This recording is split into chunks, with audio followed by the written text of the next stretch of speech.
Salut les amis, je suis ravi de vous retrouver pour une nouvelle édition du Blackboard. Le Blackboard c'est quoi? C'est un format vidéo sur lequel on analyse les particularités ou la particularité d'un joueur NBA. En l'occurrence, on l'a retrouvé sur le jeu de passe de Ja Morant. On a aussi parlé de la révolution au tir de Lonzo Ball, la dernière vidéo que je vous conseille de regarder. Dans cette vidéo, on va pas forcément parler des plus gros joueurs NBA. Là, en l'occurrence, aujourd'hui, on va parler d'un des joueurs peu médiatique des Celtics et pourtant qui joue, qui est titulaire depuis plusieurs matchs maintenant. Aujourd'hui donc on va parler de Robert Williams et quand on parle de Robert Williams on pense forcément à ça.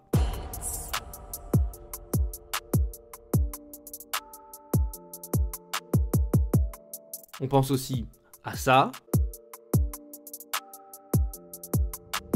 Mais pourtant, Robert Williams, ce n'est pas que ça, la preuve. Aujourd'hui, on va concentrer notre vidéo sur son jeu de passe. Beaucoup ont été surpris, par exemple, quand il a mis un triple-double avec les passes. Mais pour autant, moi, j'ai envie de me servir en fait de ce match-là, qui est une bonne base de travail, pour analyser d'une manière générale l'ensemble des passes décisives qu'il a fait depuis le début de la saison. On va séparer ça en deux points. D'abord, les passes décisives qui sont pas faciles, mais qui techniquement ne sont pas forcément archi difficiles. Pour autant, ça montre quand même qu'il a certaines aptitudes dans la transmission du ballon. Et ensuite, dans un deuxième temps, je vais vous montrer des passes qui sont, selon moi, très techniques. Maintenant, assez parlé, place aux vidéos. Transmettre un ballon, surtout quand on est en NBA, ça semble être un peu la base et pour autant, tout le monde n'a pas ces qualités-là, notamment dans les postes intérieurs. Mais Robert Williams surprend notamment cette saison dans sa qualité à bien transmettre le ballon. On voit voilà que le joueur s'applique et fait des passes dans le bon tempo et également au bon endroit pour que le joueur qui va recevoir le ballon et l'attaquant soit mis dans les meilleures dispositions.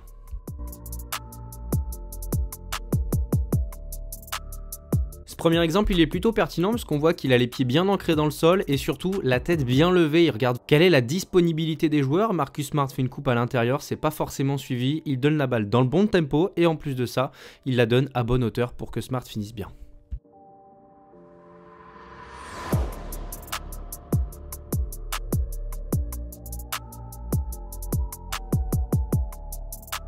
J'aime bien aussi cet extrait-là puisqu'il met en valeur tout le sens collectif de Robert Williams. Et là, il est servi à l'intérieur, il pourrait très bien jouer au poste. Et pour autant, il voit que Chris Paul double un petit peu avec Cam Johnson. Il a le réflexe de se retourner et de donner un ballon. C'est pas forcément très académique dans la transmission, mais on voit toute l'application dans les bras pour qu'il donne la balle dans les meilleures conditions à Romeo Langford.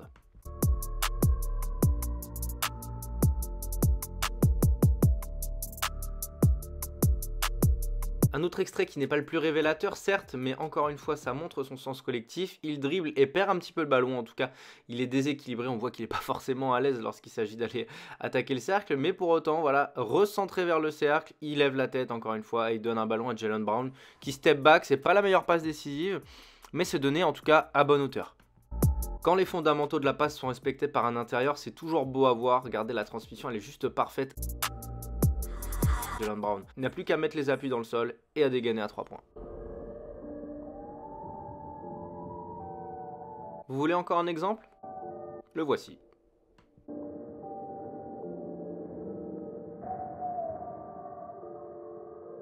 Dans le rôle du pivot passeur, Robert Williams avec cette passe à une main.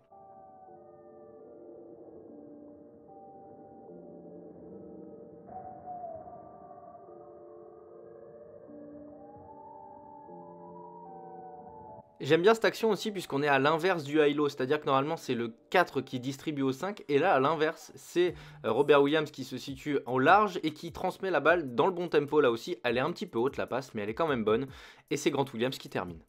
Allez, là je crois qu'on a fait un bref pêle-mêle voilà, pour voir c'était un passeur capable en sa qualité de pivot.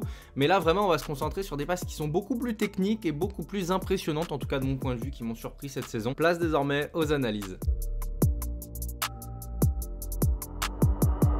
À l'instant T, la passe la plus facile, elle est pour Jaylen Brown. On voit que Josh Richardson est en train de faire ce qu'on appelle un edge, un faux écran, un leurre, pour couper vers le cercle. La passe à Josh Richardson, elle est possible, bien que compliquée, puisqu'on est dans un petit espace, le petit jeu. Et là, c'est justement le propre des très bons passeurs de pouvoir faire des passes à cet endroit du terrain, surtout vu sa position. Et en plus, sa position implique de faire une passe à terre pour mettre Richardson dans les meilleures conditions. Et plus loin, par contre, on a Marcus Smart qui se décale pour trouver un angle de passe et shooter à 3 points. La passe, elle est difficile. Pourquoi? Puisque on voit qu'il y a une forêt de joueurs sur la trajectoire de passe et donc le risque de turnover est assez élevé. Et là, c'est un régal. Passe à terre, dans le bon tempo, en profondeur. C'est juste une excellente passe de la part de Robert Williams.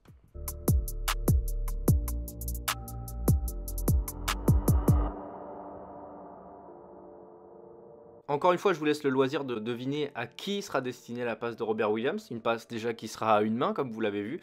La plus facile, c'est peut-être de ressortir sur Josh Richardson à l'opposé. Le premier choix, en tout cas, c'est Marcus Smart avec encore une fois un edge posé cette fois-ci par Grant Williams. Sauf que la communication en défense est très bonne de la part des Suns. Booker et Cam Johnson ont communiqué. Et donc, la passe est bien coupée pour Smart. Vient donc cette passe potentiellement très technique pour Grant Williams à l'intérieur. Ça paraît simple vu comme ça, mais il y a la fake pass pour Marcus Smart avec le regard, la transmission dans le même temps à Grant Williams, et encore une fois, je le redis et je le redis, le tempo est parfait, c'est donné vraiment au bon moment. Regardez l'application, regardez comment la passe elle est bien smatchée là, et encore une fois, c'est aussi donné au bon endroit pour que le réceptionneur soit dans les meilleures conditions. Même genre de séquence de jeu, un edge posé d'un extérieur pour un autre, en l'occurrence c'est Smart qui pose pour Peyton Pritchard, Pritchard qui remonte et c'est le premier choix évident pour Robert Williams, la passe est facile, mais on voit que Smart coupe vers le cercle. Le premier choix devient un choix 1 bis puisque Pritchard, on le voit, il est toujours libre, il peut avoir le ballon, mais avec le fake screen de Marcus Smart, il s'ouvre la voie vers le cercle, étend bien le bras, donc ça ouvre les perspectives de passe pour Robert Williams, mais on est dans un cas inversé. D'habitude, c'est l'ailier qui trouve cette passe en cloche pour l'intérieur, et là les rôles sont inversés, mais on voit la pureté de la qualité de passe et l'œil de Robert Williams puisqu'il donne ça dans les meilleures conditions possibles.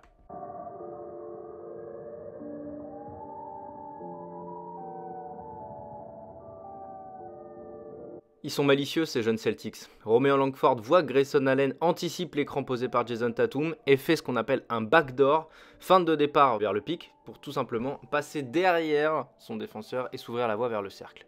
Il peut se le permettre pour deux raisons, parce que Allen lui ouvre la porte pour le backdoor, mais également parce qu'il sait que Robert Williams est capable de lui donner la balle pour finir.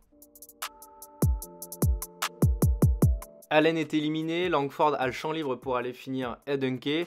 Et là, en fait, Robert Williams, c'est intéressant puisque son corps est bien équilibré. Il met le ballon au-dessus de la tête de DeMarcus Cousins, ce qui rend l'interception bien plus compliquée. Et vraiment, ce que je retiens sur cette passe, c'est que le timing, encore une fois, est respecté.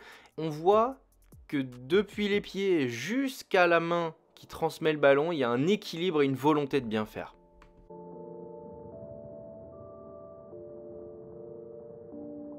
Dans le cas présent, le pivot des Celtics a trois choix. Tirer, un petit hook, passer la balle à Romeo Langford à 0 degré ou servir Smart qui est le joueur libre. En tout cas, il doit analyser la situation en une fraction de seconde. Sachant qu'un choix est difficile, le tir, puisque Cousins est sur lui. Un autre choix est difficile, puisque Giannis Antetokounmpo est sur la trajectoire et c'est un monstre d'interception. Et un troisième choix s'impose, Marcus Smart est tout seul. Et là, je suis obligé, puisqu'en fait, on se rend compte dans cette situation que Robert Williams est un passeur instinctif. Naturellement, il balance son corps et tout en l'équilibrant, se rend dans la meilleure posture pour transmettre le ballon en toute sécurité à Marcus Smart qui dégaine et qui score. Vraiment, moi je suis bluffé par cette passe. Ça paraît pas grand chose, mais pour autant, techniquement c'est très réussi. Il a du QI basket Robert Williams. Dans cette situation, il regarde juste avant quel coéquipier disponible, en l'occurrence Jason Tatum est tout seul. La passe est peu académique, mais elle est quand même réussie. C'est un système qu'on avait déjà vu plein de fois dans cette vidéo, mais qui serait impossible si Robert Williams n'avait pas cette qualité de passe. Écran d'un extérieur vers un autre, et ensuite soit l'extérieur qui pose l'écran, edge et coupe vers le cercle, soit c'est l'ailier qui est censé recevoir l'écran, qui essaye de jouer donc, soit pour récupérer le main à main, soit pour jouer du backdoor. C'est tout simple, c'est pas du grand basket, Ime Udoka, mais avec Robert Williams ça marche. Ouais, je garde le meilleur pour la fin, mais je crois que cette passe-là, c'est vraiment ma préférée. Trois solutions, sortie de rebond, servir Schroeder et relancer le jeu, servir Smart qui est à l'opposé pour un tir à 3 points, et ensuite la passe la plus difficile par rapport à ses réceptions, c'est Grant Williams, mais c'est le joueur le plus seul. Et regardez la suite. Du fait que ce soit un rebond long, le balancier du corps de Robert Williams l'emmène sur Schroeder et sur Grant Williams, mais tout de même, il a toujours le menton levé et regarde les possibles.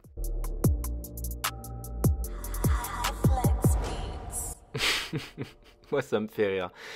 En se retournant, il arrive à faire une passe à une main, signe quand même qu'il a confiance en son jeu de passe, hein. C'est vraiment quelque chose de vachement sous-coté dans la NBA au final.